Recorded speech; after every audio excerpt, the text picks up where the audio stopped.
The late afternoon sun filtered through the living room window, casting golden rectangles across the carpet. Mary was folding laundry on the couch, humming faintly to a song only she could hear. The kettle whistled from the kitchen, and the scent of freshly brewed tea filled the house. It was, in every way, an ordinary day, which made it the worst possible time for Georgie to drop a bombshell. He hovered in the hallway, just out of sight, chewing the edge of his thumb like it owed him money.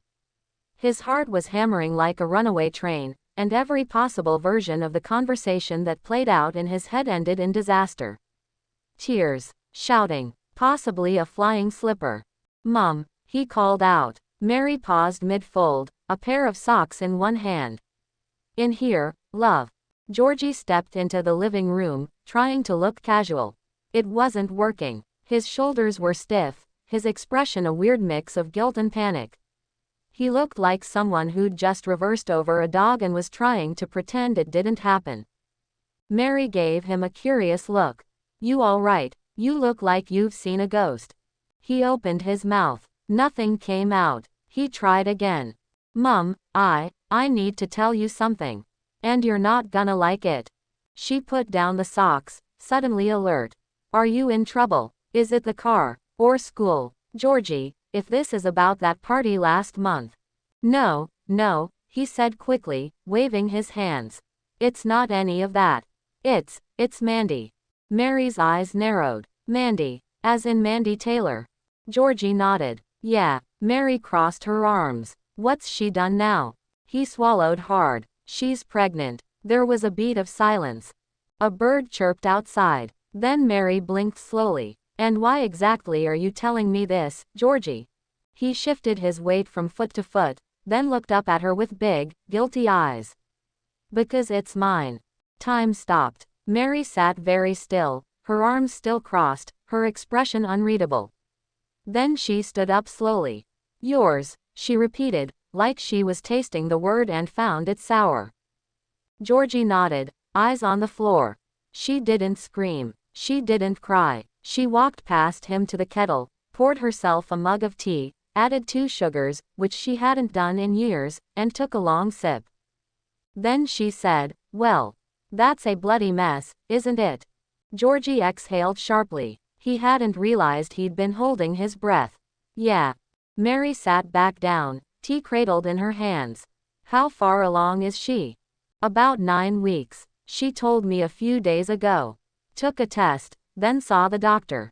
And she's keeping it." He nodded. "Yeah, she wants to." Mary took another sip. "And what do you want?" That question landed like a stone. Georgie stared at the carpet. "I don't know," he admitted. "I'm scared. I'm 17. I haven't even figured out what I want to do with my life." "I didn't mean for this to happen."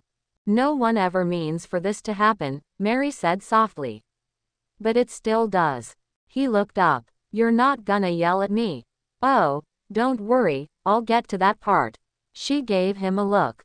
"But right now, I'm just trying to wrap my head around the fact that my son is about to be someone's dad." Georgie flinched. "God, when you say it like that." Mary sighed and set her tea down. "Okay, first of all, I'm not kicking you out. And I'm not kicking her out either, if she needs support. This is our mess now, like it or not. But you need to understand something, Georgie. This changes everything." He nodded. "I know." "No, you don't. You think you do, but you don't. It's not just about buying nappies and babysitting and waking up at 3 a.m. This is years of your life. This is responsibility. You don't get to walk away if it gets hard." "I'm not walking away," he said quickly. "I'm going to be there. I want to be." "Good," she said, her voice tight. "Because I didn't raise a coward." There was a moment of quiet. Then she asked, "Does her mum know?" He winced. "We're telling her tonight. We figured we'd do it separately.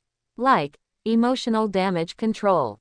Mary nodded slowly. "Smart. She's not exactly the calmest person."